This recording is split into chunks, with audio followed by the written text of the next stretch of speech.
अगर आप north India में रहते हैं तब भी आप कुछ मसाले वाले प्लांट्स अपने घर में उगा सकते हैं, जिनमें से एक प्लांट है बे लीफ का, जिसे हम तेज पत्ता के नाम से जानते हैं।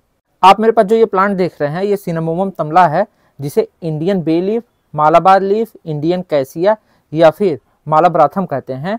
और इस प्लांट को हमारे यहाँ नॉर्थ इंडिया में तेज पत्ता कहते हैं। तेज पत्ता लॉरेंसियाई फैमिली का प्लांट है, जिसे लॉरेल भी कहते हैं, और इस फैमिली में एवोकाडो, दालचीनी और कपूर जैसे प्लांट आते हैं। लॉरेंसियाई फैमिली में करीब 3000 प्रजातियां होती हैं और इनमें से कई प्रजातियों में इसेंशियल ऑयल होता है, जिसका उपयोग परफ्यूम बनाने या फिर इंडस्ट्रियल पर्पस में होता है। वैसे बहुत सारे लोग तेजपत्ता, दालचीनी और कपूर के प्लांट में कंफ्यूज जाते हैं, लेकिन ये तीनों ही प्लांट भले ही लॉरेल्स फैमिली के सिनामोमम जेनर में आते हैं, लेकिन ये तीनों ही प्लांट अलग हैं। तो जहाँ तेज पत्ता की कई सारी किस्में हैं, जिनमें से सिनामोमम तमला अपने यहाँ सबसे अधिक पॉपुलर है, वहीं दालचीनी के प्लांट को सिनामोमम वेरम कहते हैं, वहीं कपूर के प्लांट को सिनामोमम कैम्फोरा कहते हैं। वैसे इन तीनों ही प्लांट की हाइट भी अलग अलग होती है। तो जहाँ तेज पत्ता की जो हाइट है वो जनरली 6 से 12 मीटर, वहीं दालचीनी के प्लांट की हाइट 10 से 15 मीटर, और जो कपूर का प्लांट है उसकी हाइट इन दोनों से डबल लगभग 20 से 30 मीटर तक हो सकती है।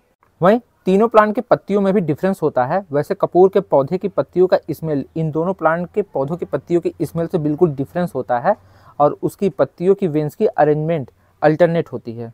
लोगों को मेन कंफ्यूजन तेज पत्ता और दालचीनी के प्लांट के साथ में होती है। तो जो तेज पत्ता का प्लांट होता है उसकी पत्तियों में ये 3 सीधी वेन्स होती है, जो कि इसके बेस से लेकर के एपेक्स तक जाती हैं। आप ये देख रहे हैं, ये बेस से शुरुआत हुई हैं, ये 3 लकीरें, ये इसकी वेन्स हैं, और ये लास्ट तक ये गई हैं।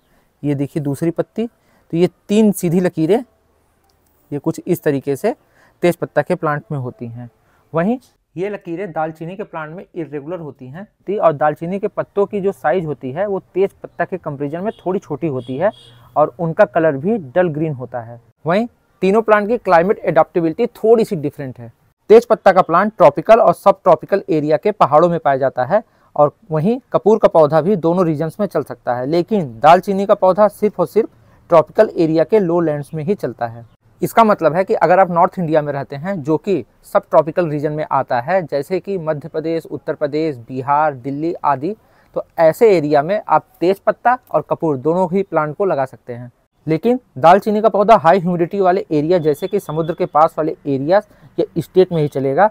नॉर्थ इंडिया में दालचीनी का प्लांट लगाने के लिए उसे वैसा ही इन्वायरमेंट देना होगा, यानी कि साल के 12 महीने गर्मी और ह्यूमिडिटी। वहीं इन तीनों ही प्लांट की खेती हमारे यहाँ साउथ इंडिया के स्टेटों में की जाती है, तो इसलिए ये तीनों ही प्लांट साउथ इंडिया में बहुत ही आसानी से चलेंगे। वैसे तीनों प्लांट की सॉइल प्रेफरेंस की बात करें तो तेज पत्ते के प्लांट को वेल ड्रेन और लोमी सॉइल पसंद है, वहीं बाकी दोनों प्लांट को वेल ड्रेन और फर्टाइल सॉइल पसंद है। तो अगर आप नॉर्थ इंडिया में रहते हैं और आप इन तीनों में से कोई एक प्लांट गमलों में लगाना चाहते हैं, तो तेज पत्ता का प्लांट लगाइए, क्योंकि यह प्लांट गमलों में बहुत ही अच्छे तरीके से चलता है, और इस प्लांट को हमारे यहाँ की जो ठंड है उससे भी कोई दिक्कत नहीं होती। वैसे भी तेज पत्ता भारत, नेपाल, भूटान और हिमालय रेंज में नेचुरली पाया जाता है, इसलिए इस प्लांट को पूरे भारत में जहाँ पर बर्फ़ नहीं पड़ती वहाँ पर लगाया जा सकता है।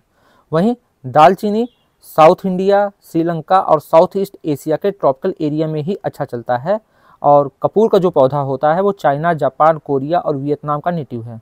वैसे आप एक बात का ध्यान रखिएगा कि आप तेज पत्ता और दालचीनी के प्लांट की तरह कपूर के पौधे की पत्तियों या फिर छालों को डायरेक्ट कंज्यूम नहीं कर सकते, क्योंकि इनमें माइल्ड टॉक्सिक होता है। कपूर की पत्तियों से कपूर इंडस्ट्रियल प्रोसेस के द्वारा उसे उबाल करके उसके भाप को कंडेंस करके तब कपूर बनाया जाता है, इसलिए आप इस प्लांट का उपयोग डायरेक्ट नहीं कर सकते। तो अब जल्दी से इस प्लांट की बेसिक केयर की बात कर लेते हैं, जिसमें सबसे पहला आता है सनलाइट। तो यह फुल सनलाइट का पौधा है, लेकिन गर्मियों में आप इस प्लांट को पार्शियल शेड में भी रख सकते हैं। इस प्लांट की मिट्टी की बात करें तो अगर आप इस प्लांट को गमले में लगा रहे हैं तो इस प्लांट की मिट्टी वेल ड्रेन, फर्टाइल और लोमी यानी कि सैंडी होनी चाहिए, जिसमें थोड़ा ऑर्गेनिक मैटर हो। तो ऐसी मिट्टी बनाना बहुत ही आसान है। जब भी आप इस प्लांट की पॉटिंग मिक्स बनाएं तो उसमें मिट्टी के साथ में थोड़ी गोबर की खाद या फिर वर्मी कंपोस्ट और साथ में थोड़ी रेत मिला दें, बस। ऐसी मिट्टी में यह प्लांट बहुत ही अच्छे तरीके से चलेगा। वहीं इस प्लांट में वाटरिंग की बात करें तो इस प्लांट को मॉडरेट वाटरिंग चाहिए। तो जब भी इस प्लांट की मिट्टी की ऊपरी लेयर 1 से 2 इंच सूख जाए तब आप इसमें पानी दें। इस प्लांट में आप कभी भी ओवर वाटरिंग ना करें। वहीं इस प्लांट की प्रोपगेशन की बात करें तो आप इस प्लांट को सीड और कटिंग दोनों के थ्रू प्रोपगेट कर सकते हैं। सीड के थ्रू अगर आप इस प्लांट को प्रोपगेट करते हैं तो उसमें 2 से 3 हफ्ते का समय लगता है सीड को जर्मिनेट होने में। वहीं आप इस प्लांट की 8 से 10 इंच की कटिंग लेकर के इसे ग्रोइंग सीजन में, यानी कि या तो स्प्रिंग के महीने में या फिर बारिश के महीने में आप कटिंग लगा सकते हैं। इसकी कटिंग बहुत ही आसानी से लग जाती है। वहीं अगर आप इस प्लांट को अपने घर में लगा रहे हैं तो आपको एक बात का ध्यान रखना है कि भले ही आप इस प्लांट को गमले में लगाए हों, इस प्लांट को आउटडोर में रखना है ताकि इस प्लांट को बहुत ही अच्छी एयर सर्कुलेशन मिल सके। वहीं आप इस प्लांट को ठंडियों को छोड़ करके किसी भी मौसम में प्रून कर सकते हैं। प्रूनिंग से यह प्लांट बुशियर होता है। बस आपको एक बात का ध्यान रखना है कि आप इस प्लांट की पत्तियों का ओवर हार्वेस्टिंग ना करें।